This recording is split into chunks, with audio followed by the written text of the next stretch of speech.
Hi everyone and welcome to our webinar. Today we're going to discuss the topic of sharing in Wrike. Our session is going to take about an hour of your time and we will finish with a Q&A block. We would like to start with introducing ourselves. My name is Artem and I'm a customer success manager here at Wrike. With me here is Irina and she is also a customer success manager. The main goal of our role is to help you use Wrike in the most efficient way. This is our agenda for today. Our webinar is going to be divided into two parts. In the first part, we are going to discuss the basics of sharing. We'll cover what actions trigger sharing capabilities of different user types, and two approaches to sharing. We will also discuss how sharing with user groups can speed up the process of providing access to your team members. We will also touch upon sharing reports and other monitoring tools. In the second part of the webinar, we're going to talk about advanced sharing techniques, including access roles, the ability to turn off the inherited sharing, and the ways of sharing information with external stakeholders who are not registered in Wrike.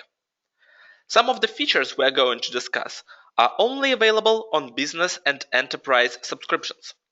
We're going to stress this out when we will be discussing them. All right, let's begin. Sharing in Wrike means access and visibility.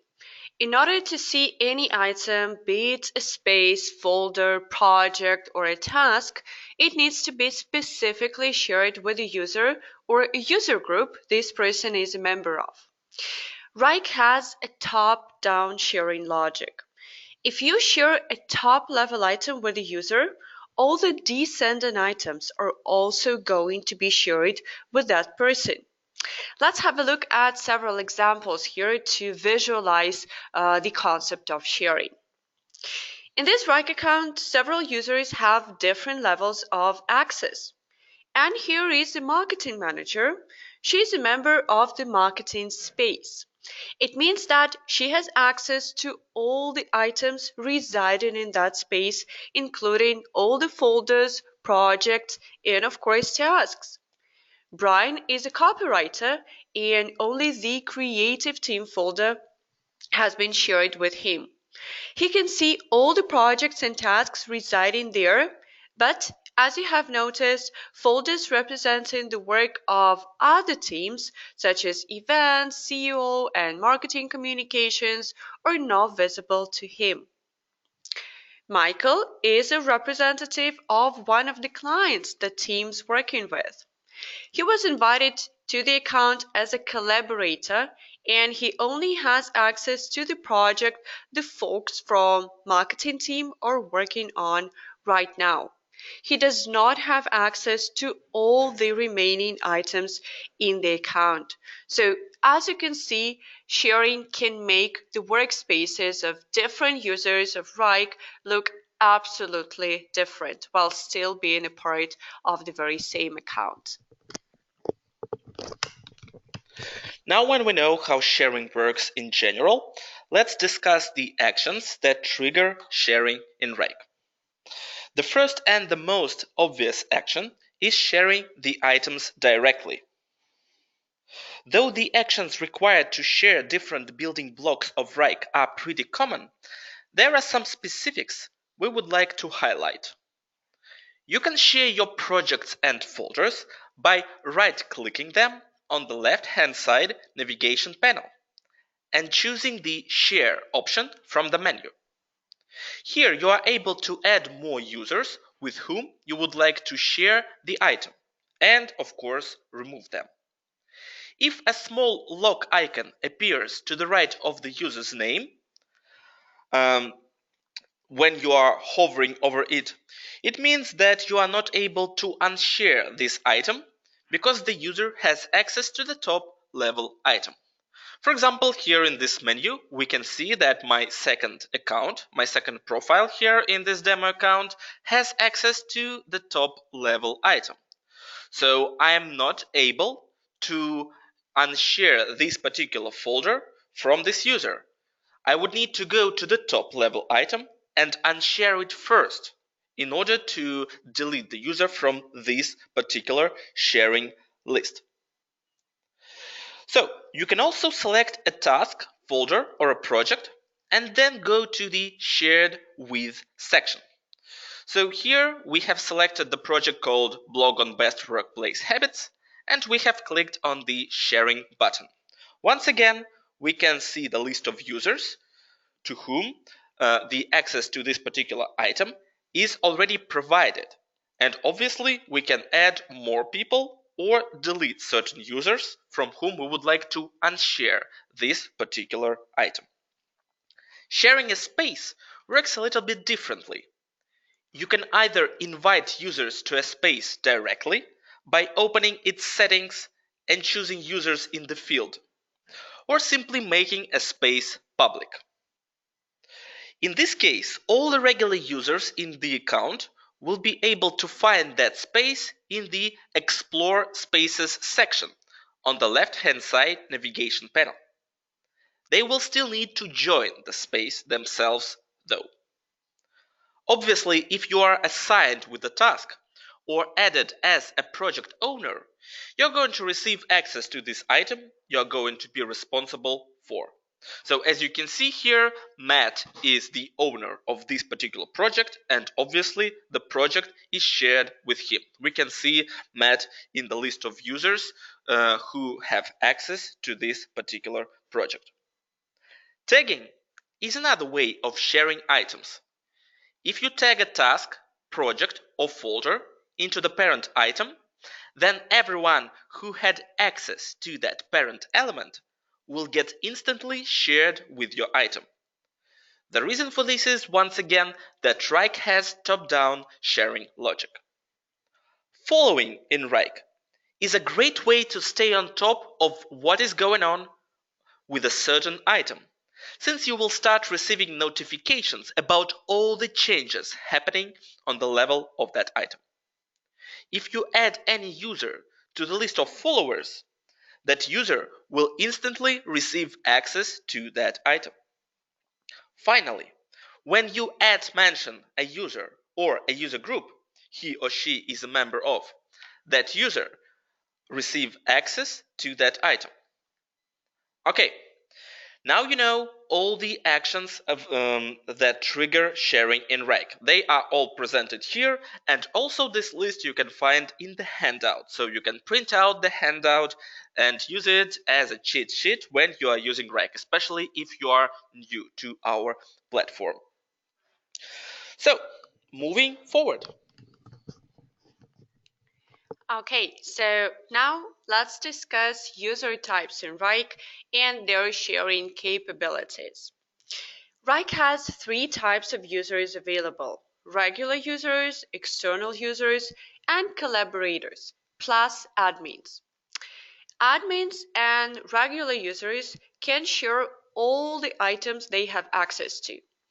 The only exception to this rule are the items access roles of which have been set to editor, limited access, and read-only. Access roles feature is only available on business subscriptions and higher, and we're going to cover that later during the session. External users and collaborators cannot share any items in Wrike, and external users can only view and modify the items that have been shared with them, while collaborators are only able to change the status, leave comments, and attach files. So they have a very limited set of rights. Great. Now when we know the basics of sharing, let's discuss two common approaches to sharing in Wrike. The first approach is to share everything with everyone, and it can be used when you're okay with the fact that all the team members have access to all the items in your account. The second approach is to share items granularly. It should be used when the projects certain teams are working on contain sensitive data, and only the users who are involved into work on them should see them. Sometimes it's also a good idea to use the second approach when you simply don't want the team members to see the items that are not related to their work, just to avoid confusion. Implementing the first approach is very easy and straightforward. You start with creating a public space for the whole team and then invite all the users into that space. All the projects, your team is working on should reside in that specific space. This approach works both for the teams that are just starting to use Wrike and for those that have already been using Wrike for a while, but still haven't really started implementing spaces. In the latter case, you just need to tag all the existing folders that you have built in your account into this newly created space. And by the way, don't forget to invite new users into this space after you invite them to the account. By the way, you might have noticed that when you make a space public, let's have a look at what I'm talking about right now. It becomes shared with my team user group. This group is present on all subscription types and it consists of all the regular users in the account. So this user group is automatically created for you by Wrike to group all the regular users. So as the general rule, when a need arises to share anything with all the users, just share the item with my team group or mention them. The second approach is going to require some effort in the beginning. But once you've set everything up, all the team members will have access only to the items they need to see and interact with. Before you start sharing anything, you need to decide who needs to have access to what. For example, several teams are going to use Wrike in your organization, and you want the employees working in each team to only have access to that team's project. You still want the management to have access to all the items in the account. In this case, once again, you will need to start with creating spaces for every team. But this time, choose a private option in the spaces settings. Here you can see two options available. We have already talked about the public one, and here is the private. Meaning that you will then need to start inviting members of each team to the corresponding team spaces. Then finish by inviting the members of management team to all the spaces you have created. If some projects are going to involve the members of different teams, simply cross-tag them into the spaces of these teams, as we have previously did, right? You can just add a label of this specific team here under the item's title. So once this is done, the other team, the tag of which you have added, will be able to see the information residing in your space folder or project. Often, a need arises to involve external stakeholders into the project your team is working on. And it could be representatives of customers, subcontractors, and any other people. In this case, you need to make sure that these people only have access to the items you're ready to share with them and that they're not able to see any sensitive data. A common approach here is to create a folder called externally shared. Any item, be it a task or a project, should only live in this folder. You need to make sure that all of your team members understand this. As you can see, Michael here is a representative of Microsoft, and he has been invited into the account as a collaborator. The only folder that has been shared with him is this one, externally shared. And if we have a look at this account from Michael's perspective, we can see that all the spaces and structures residing in them are not visible to him, right? All the data is safe and secure. He only has access to the information he's supposed to have access to. Remember that you can go as granular as sharing a single task, and this task would be the only item visible to the external stakeholders in the workspace, just as in our case. Yeah, Michael only has access to the task with the presentation that we're working on for his company, for Microsoft. Once an item is shared with a person, right? Then this item will appear in the shared with me section. So Michael has no idea what is the parent, what is the top level item for the folder that has been shared with him. That's why he cannot see any space in the left-hand navigation panel. Okay, so let's move further. Admins of business and enterprise subscriptions have the ability to create custom user groups in addition to My Team group. What are the benefits of these groups in relation to sharing? It is considered a good practice to create a user group for every major team in your organization that is going to use Wrike.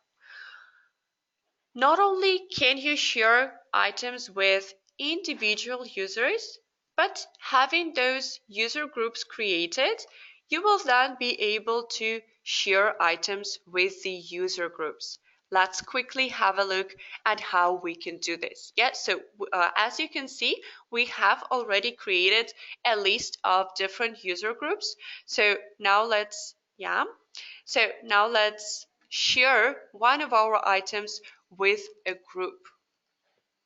So we just go to the section where we add users and start typing the name of the user group. So it appears in the list together with individual users. So having user groups and using them when sharing items helps you to share things much faster, right? Because you won't have to manually select users from the list. You just choose the very one group, and then all the members of it will get access to the necessary item. So the second benefit is related to newcomers. Let's say one colleague of yours has left the company and a new team member has started using Wrike. Instead of manually sharing all the items that person needs to have access to, you simply add this user to the necessary user group, and then this user will instantly receive access to all the items shared with that user group.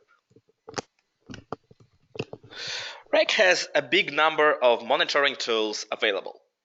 Even though the process of sharing them is pretty simple and straightforward, there are several nuances that we would like to highlight. As you already know, dashboards consist of widgets that are built based on specific space, folder, or project. Because when you are adding that widget, you are choosing the source for it. On the dashboard, there is a button called Share. So everything seems to be obvious here.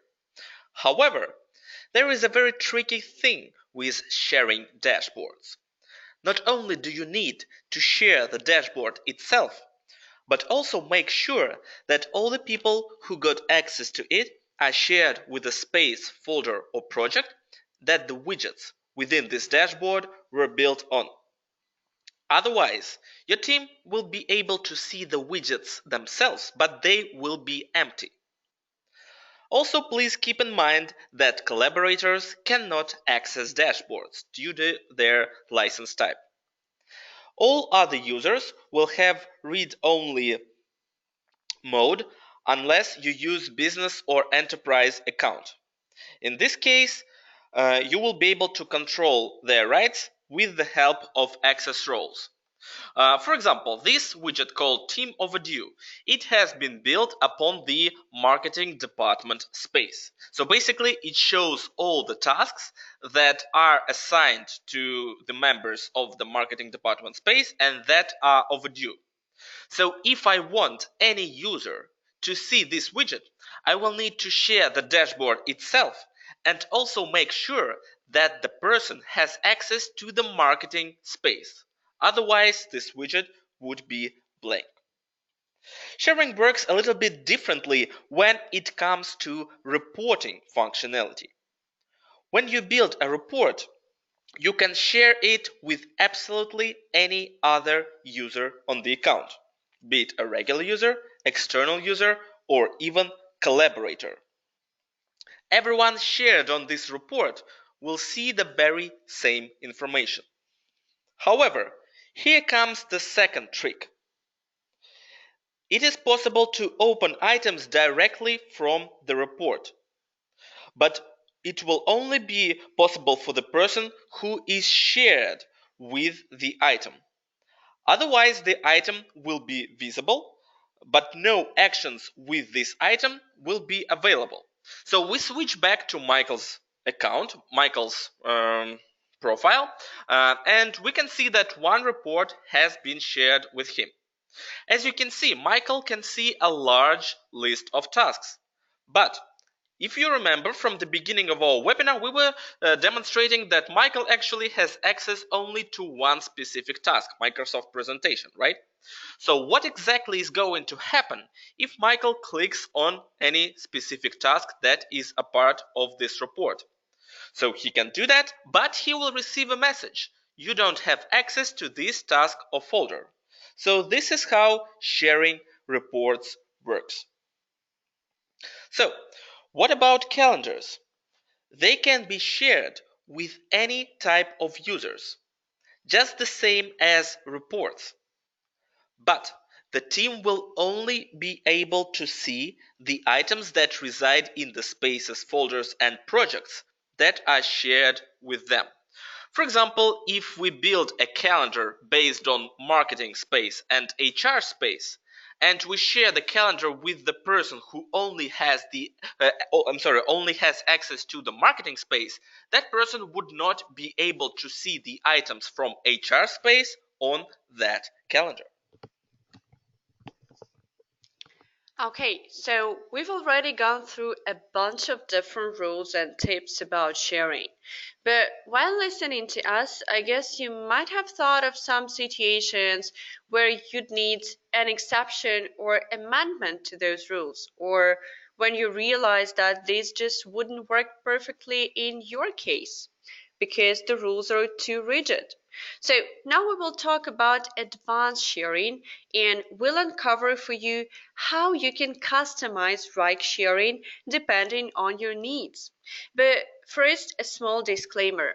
All functionalities that we are going to talk about right now are only available on business and enterprise subscriptions. Okay, so when we were covering license types, we've touched upon access roles functionality.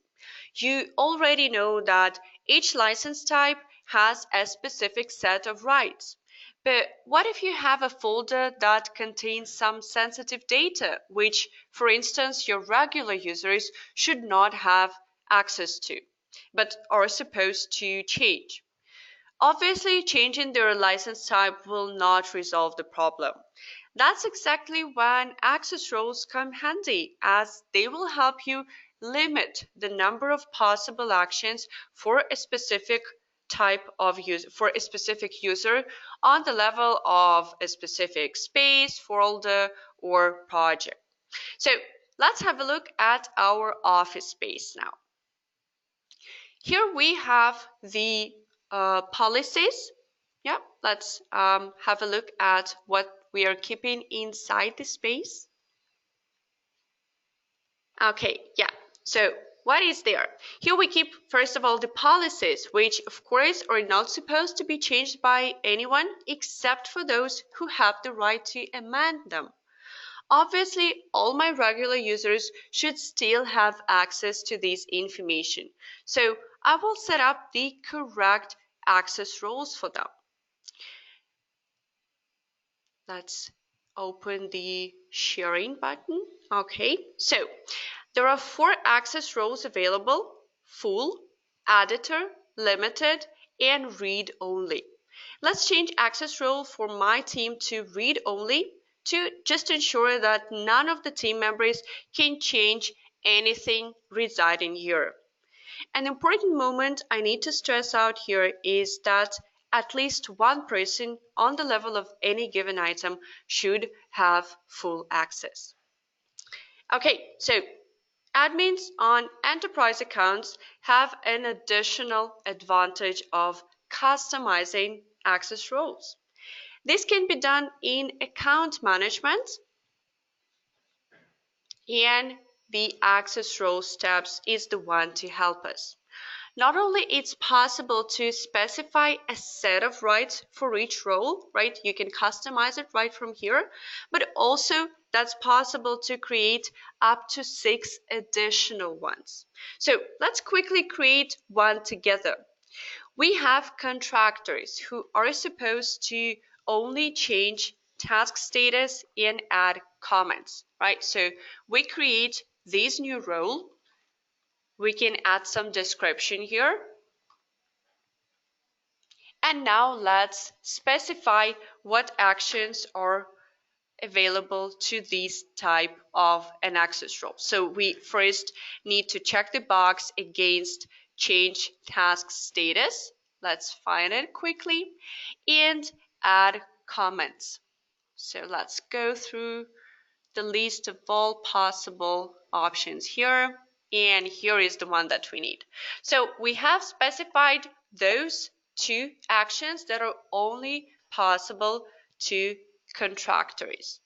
And as you can see, not only the existing access roles, but also the newly created ones are fully customizable. So you can get back to them and change them over if the need arises.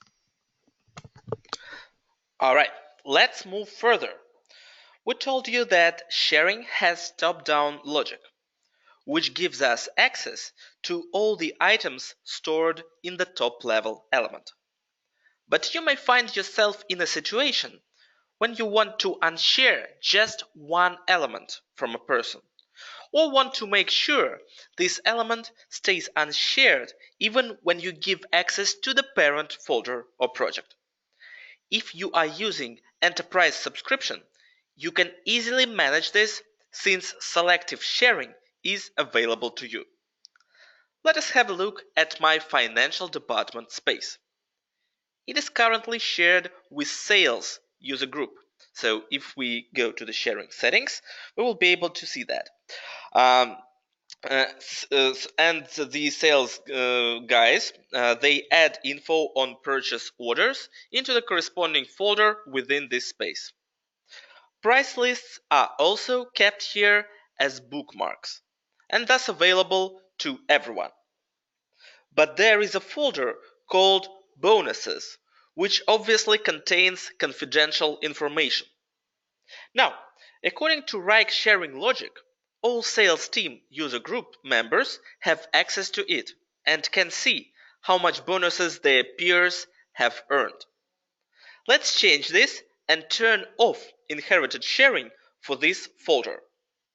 So we click on this folder, go to shared, and then click advanced settings. As you can see, another half of the sharing menu emerges, and we can see that selective sharing is currently disabled for this folder. If we click on disabled, we will enable it, and now we are able to unshare this particular folder from the sales team. So what have we achieved here? When we click save, the financial space is still shared with the folks from the sales team. So if we go to the settings of the space, we will still see that the sales user group has full rights to this space. But the bonuses folder is now hidden from everyone except myself and Irina. So none of the members of sales user group will have access to the bonuses folder. Also, if you can see, there is a small icon to the right of the bonuses folder name. So this icon actually shows that inherited sharing has been disabled for this particular folder. But the purchase orders folder is still visible to everyone because we have not enabled selective sharing for the purchase orders folder. Okay then, so now let's talk a bit on how you can share information with external stakeholders, right? With those people who are not part of your Wrike account. So if your external stakeholders are not really supposed to perform any actions in Wrike, and all you're looking for is just a way to enable them to see what you're working on, good news, there are several ways to do that. First of all, you can export the Excel file based on any space, folder, or project. Yeah, so here is this triple dot menu when you open a folder or a project, and the option of having the export to Excel. Once this is done, you can then send this file to your external stakeholder. And if you open an item in table view and apply some filters here, it will be possible to export only the filtered items here, thus providing only the necessary details. When you need to give a visual representation of your project with all the dependencies and possibility to identify your project's critical path, you can make a Gantt chart snapshot. So let's have a look at our project now. Yeah, let's move the timeline to make the tasks visible, right? So here is it. Here is our project. So let's now try to provide these information to our stakeholder. This can be done with the help of Gantt chart snapshot. So we just click on this button and make a snapshot from the current state of our project, right? So snapshot is basically a static picture of what our project looks like at this very moment. And then you will get a link which you will be able to send to your external stakeholder, and that's what this person will see. Yeah, here is our snapshot.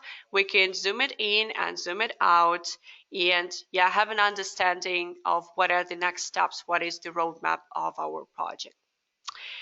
If dependencies are not that important and it's just necessary to show an overview of key dates, then you can just build a calendar. So if you run several projects for the very same stakeholder, you can even overlay those projects' calendars to see them in one view, right? So as you can see, each calendar here has its own color, and looking at this calendar, we can identify which project, right, which calendar each task is a part of. So having this gives you a streamlined way to share the need to know information without overwhelming people with all the complexities of the project timeline.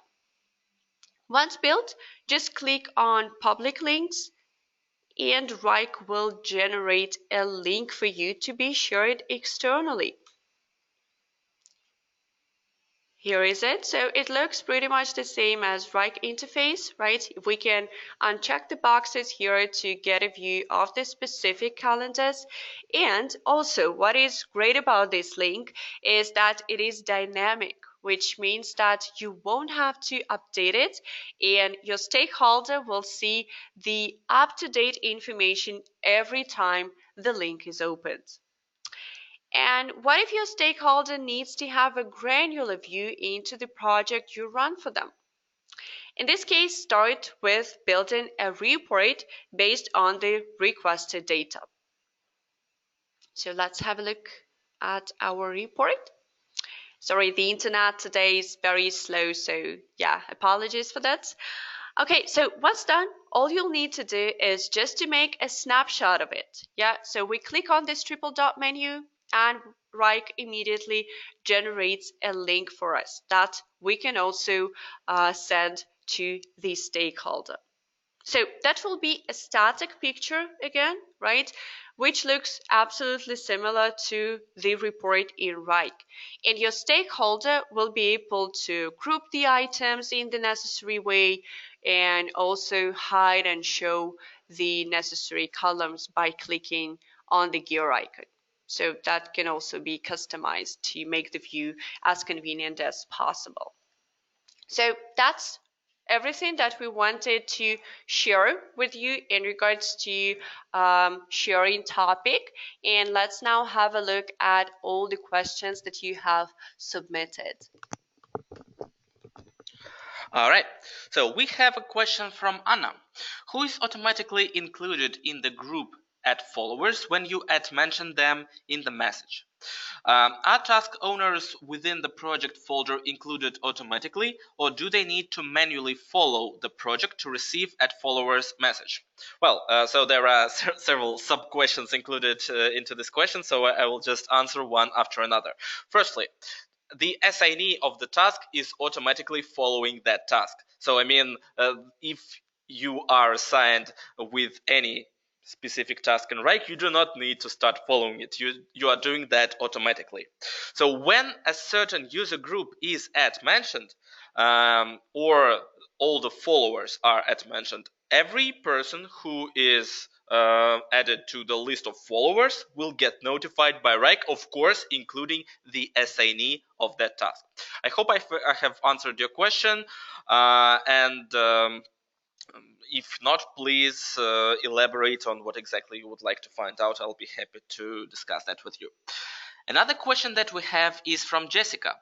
We are looking for the best way to share certain tasks and due dates from specific projects with an external stakeholder without them viewing every task and comment on those projects. Well, so if you need to share information with external stakeholders, as I said, one of the approaches that we definitely recommend is using this externally shared folder. So if you use that folder and share only this folder with the users, then the items residing in that folder will be the only items that selected external stakeholder will have access and visibility to.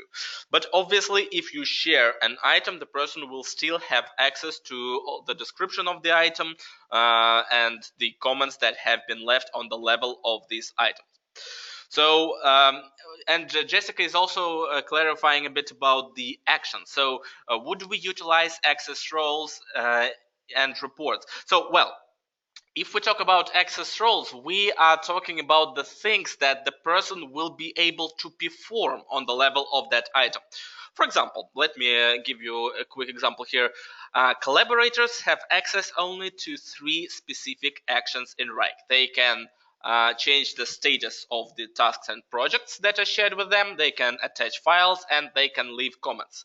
So with access roles, you can, for example, disable their ability to change the status. So even though by default all collaborators can change the status, with modifying a certain access role or creating a new access role, you would be able to contradict with that logic and restrict this particular action to collaborators. I hope I have explained what you were asking.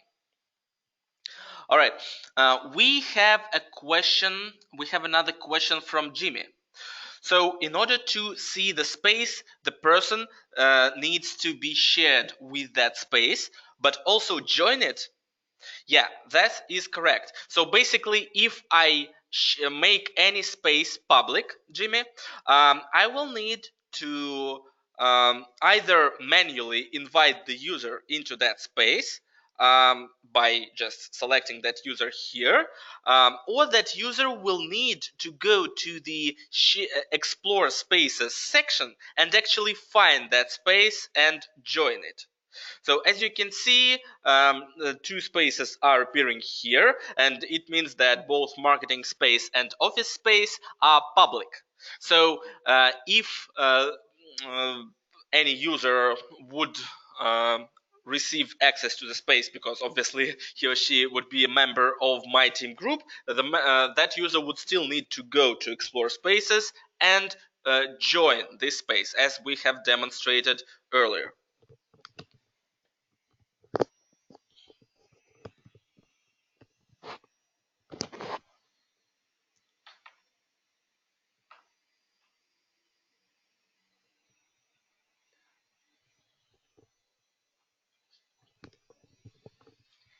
Okay, so we have a question from Jenny. Sorry if I mispronounced your name. Am I correct in understanding that as a Wrike for marketers package user, I have business level access as part of it? And as business level, am I not able to customize access roles? I don't seem to have that menu option. So apparently, since you don't have this option, you're using the business level of subscription with the marketers add-on. So because the ability to customize access roles is only available on enterprise subscriptions. So yeah. And also we have a question from Mandy. When you were showing at mentions there, did I understand correctly that when you at mention a person, you share an item with this person? Okay, so thank you very much for your question, Mandy. And yes, you did get it correctly. If you at mention a person or a user group on the level of an item that was previously not shared with this person or a user group, then at mentioning will lead to giving access to this person. And once this is done, so let's try to at mention the group that previously didn't have access to. So apparently event management did have access to it. Yeah. So if you add mention such a user group or a person, you will see a notification from Wrike that by doing this, you have shared this item with this person or a user group. So hopefully I did clarify that.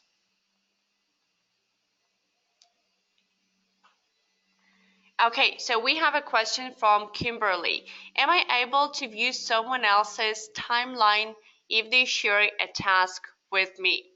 So could you please elaborate a bit on what you understand under the timeline? Because when the task is shared with you, then you will be able to see absolutely all the attributes of this task and all the information that is stored on the level of it. If that is what you were interested in, then the answer is yes. You will be able to see just everything that is stored on the level of this task and all the attributes. But to add here, Kimberly, if you are talking about the project itself, then the answer is no. So, for example, if someone shares a task that is a part of a certain project and the project itself is not shared with you, then you will not be able to view the timeline of that project. Except, of course, the cases when someone creates a snapshot and sends the link to you. So in order to see the timeline of the whole project, including that task you received access to, the whole project needs to be shared with you. So granting access to the task does not equal granting access to the project that task is a part of, if that's what you are asking. All right, so we still have a couple of minutes for your questions. Please continue adding them into the question box of the webinar interface. And while you're preparing your questions, we would like to showcase some additional resources that are available to you. Obviously, the first resource is our Help Center, located at help.wrike.com. Here you can find articles on all kinds of different topics, for example, sharing. So once you I will enter share. Yeah, sharing. Yeah. So you can find a lot of articles on all kinds of different topics. A lot of articles include tutorial videos embedded into them, so you can quickly go through them and become an expert in that topic. Another resource that we would like to showcase is our community. Our community is the place where our customers share best practices and where you can get access to complicated questions from the right gurus. Even though our community is accessible through the help center, not everybody finds the location of the bottom very obvious. So I have just pasted the link to our community into the chat. So you should be able to see it by now. And another resource that I would like to showcase is our webinar page. Obviously, you already know about it because you have registered to this session, but we would like to encourage you to visit this page often because at least once a month we produce a unique webinar on specific topics, plus we conduct onboarding webinars for the new users. So if, for example, new team members start using Wrike in your organization, make sure that you have them attend either onboarding for new users on business and enterprise subscription or onboarding for new users on professional subscription, depending on your subscription type. And we have a couple of more questions. The first one is from Damien. Does assigning an owner to a project share all the tasks with that user? Short answer, yes. Yes, Damien, you're 100% correct. Okay, so we have a question from David. Quick question. On one of the slides, when you were talking about public spaces, you said, first, create public shared space, invite people to the space. Do you still need to do that? Or since it is public, everyone will be in the My Team section, so they don't need to be invited again. So thank you very much for your question. You got it correct. When you're creating a public space, all the My Team group automatically become the members of this space. If there are any other users on your account, you then, apart from the regular ones, you will then need to invite them manually to this space. And also there was one more thing that we've mentioned. When you have created this public space, right, in order to make it appear on your users' accounts, they will need to join it themselves. So they will need to go into the Explore Spaces section and find this space and open it, right? And then it will appear on the left-hand navigation panel. Well, due to the fact that this topic might be not very obvious, let me actually visualize how it works. So, if you remember Michael, our representative of Microsoft and a collaborator, did not have access to any spaces. Let's actually invite him to one of the spaces. For example, to this one called engineering. So I open engineering space and I open the spaces settings and I invite, I make the space public. No, I do not make space public because he is a collaborator. Okay, I will just invite him into that space. So I'll just start typing his name, and now I click save. So now, if we go back to Michael's account and refresh the tab, we will see that this space has appeared here. So this is what happens when you invite the person directly. The space automatically appears on the left-hand side navigation panel of that user. So this action causes the space to appear specifically. But if Michael was a regular user, not a collaborator, he would be able to access this space without my help, without any specific actions from my side. But as Irina said, in order for him to see the space on the left-hand side navigation panel and not need to every time open Explorer Spaces and just opening that spaces here, he would need to select the space and then click the Join button. Then the problem will be solved for him. All right. We see there are no more questions. We hope that's because you understood everything we were talking about. So thank you so much for attending today's session. Some additional thanks to Anna, Jessica, Gianni, Kimberly, Damien, and David for their wonderful questions. We'd like to see you on our other webinars and Ask the Expert sessions, and we wish you the most productive rest of your week. Bye, guys.